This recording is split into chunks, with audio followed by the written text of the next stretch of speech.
তো hello guys, আসসালামু আলাইকুম। আজকে আমাদের কাছে একটি প্রোডাক্ট আছে। তো প্রোডাক্টটা আমরা আনবক্সিং করতেছি।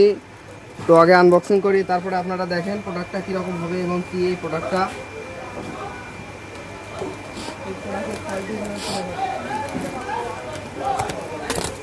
তো আমরা এখন খুললাম, তো চলুন খুলে দেখি কি আছে এর ভিতরে। তো আমরা দেখতে পাচ্ছি ফোনের গরিলা, যাকে আপনারা স্ক্রিন প্রোটেক্টর বলেন। তো আপনারা যারা আপনাদের ফোনে এটা লাগাতে চাচ্ছেন, আপনাদের ফোন কাছে রাখতে পারেন না, সবসময় পড়ে যায়, ভেঙে যায়, তাদের জন্য এটা আমরা নিয়ে এলাম।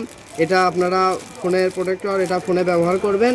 আপনাদের ফোন যদি পড়ে যায় তাহলে এটা ভাঙবে, কিন্তু আপনাদের ডিসপ্লে ভাঙবে না, আপনাদের টাকা সঞ্চয় হয়ে যাবে। তো আপনারা যারা যারা নিতে চাচ্ছেন তারা আমাদের সাথে যোগাযোগ করবেন। খুচরা পাইকারি সবভাবে দেওয়া হয় এবং আমাদের কাছে এগুলা A to Z মাল আছে। আপনারা যারা নিতে চাচ্ছেন আমাদের সাথে যোগাযোগ করবেন। আসসালামু আলাইকুম ওয়া রাহমাতুল্লাহ।